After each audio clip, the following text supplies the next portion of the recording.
Tara, magluto tayo ngayon ng atay balon-balunan. Ito, bilalagyan natin ng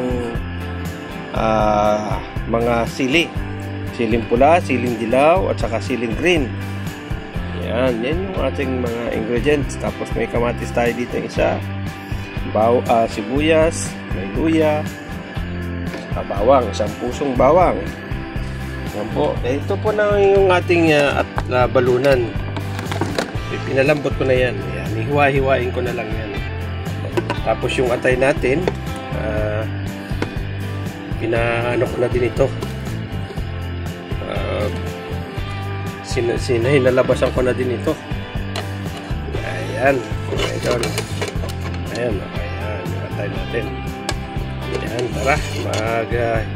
Hiwa muna ako mga idol ng ating mga sangkap. Yan, hiwain ko muna para magbaba natin sa kitchen ay tuloy-tuloy na tayong magluto. Okay. Ayan na po, nahiwa na natin yung bawang, luya, sibuyas at saka yung kamatis. Pati yung ating bell pepper. Ayan, 2 piraso, 3 piraso yan. Pula, dilaw at saka green. Ayan, okay na.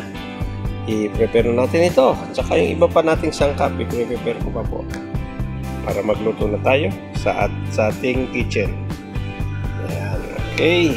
Ayan na mga idol. Mag-isa na tayo. Isa natin yung bawang saka sibuyas. Saka yung luya. Painit na ako ng mantika. Ayan mga idol, doon ako muna yung luya. Tapos sasangkutsain ko muna yung sa luya yung ating atay. Okay? Ayan. Lagay na natin yung atay para mawala yung lansa. Okay? Ayan na mga idol, okay na yung ating atay. Set aside natin yan. Okay, set aside natin. Ayan, dyan na rin po tayo magpainit ulit ng panibagong mantika. Okay, ayan. Olive oil ang gamit natin. Isa na natin yung ating bawang sa sibuyas kamatis. Okay. Mga po, mainit na yung ating bawal, yung mantika. Lagay na natin yung ating bawang. Okay. Ayan na po. Lagay na natin yung palabasin lang natin yung aroma ng bawang. Okay.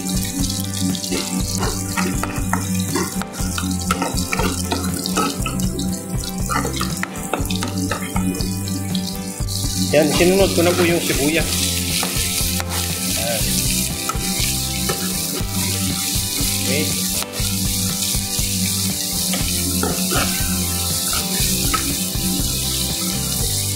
Tuloy lang natin yung sibuyas. Okay. Ayan, dami po nung sibuyas natin. 2 pirasong sibuyas. Okay. Hintayin po natin medyo maluto pa. Saka natin lalagay yung kamatis. Ayan na po, luto na yung ating sibuyas. Lagay na natin yung ating kamatis. Okay, hintayin lang natin maluto yung ating kamatis. Okay. Ayan na mga idol, dahil luto na yung ating kamatis. Lagay na natin yung G-sard. Okay. Ayan na po, nailagay ko na yung ating balon-balunan. Ayan. Okay. Napagilid yung ating lutuan. Okay. Lagyan po natin ng paminta. Ayan po, ganyan karami yung ating pamintang durog. Okay. Ayan. Lagyan po natin. Ayan po, isang kutsarang malaking sandok. Lagay natin toyo.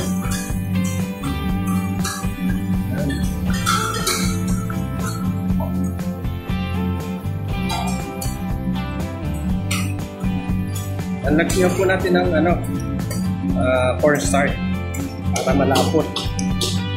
Ayan.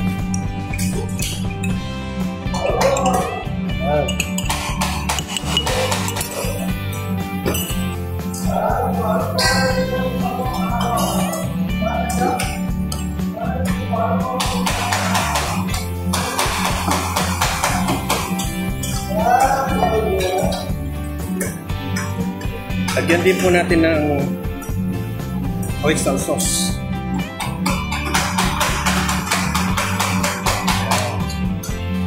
Okay.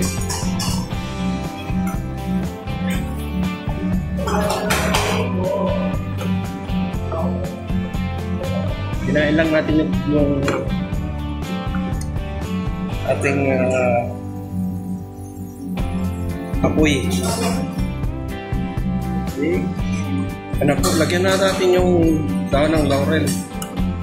Yan. Parang puno na naman yung ating lutuan. Susunod ko na po yung atay. Yan. Lagyan natin yung ating atay.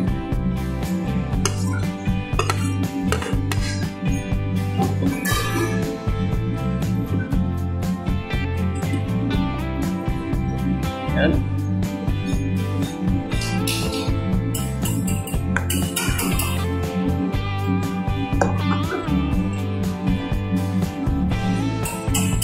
Yan, sobrang lapot na po ng ating luto. Lagyan po natin ulit ng ano. Lagyan natin ng magic sarap.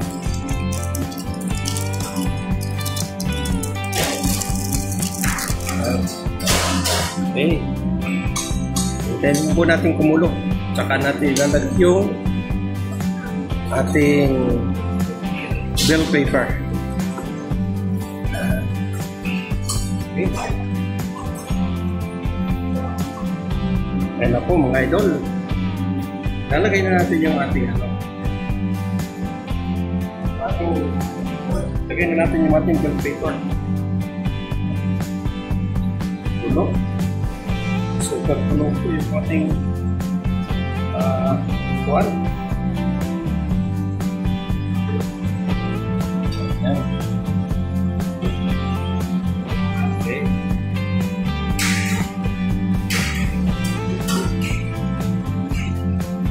Super puno. Dapat pala yung malaking kaserola yung aking pinaglutuan mga idol. Kasi hindi ko aparain puno dito sa kaserola. Maliit na kaserola. Ayan.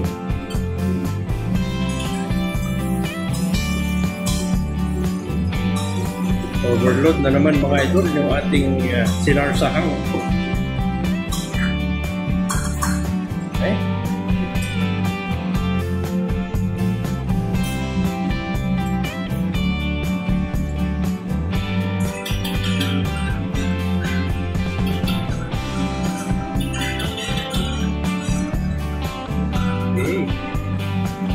Kaunting oras lang po yan mga idol.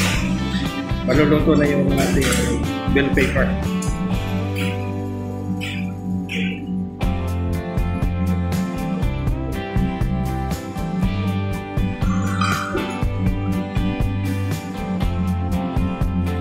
Lalagay ko po eh. Okay. Tapos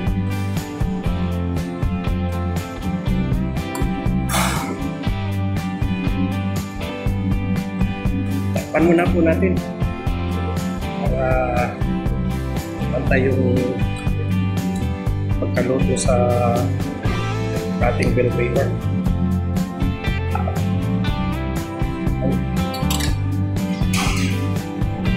Ayan na po, luto na yung ating sinarsahang atay at balunan.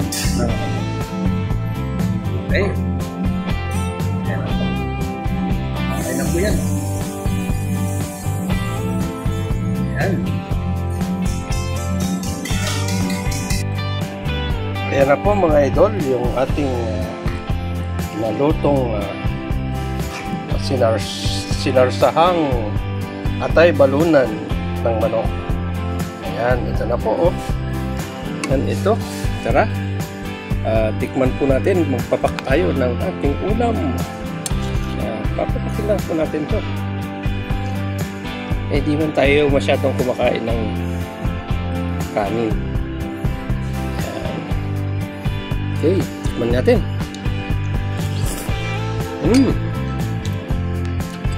Eksakto po. Ang sarap.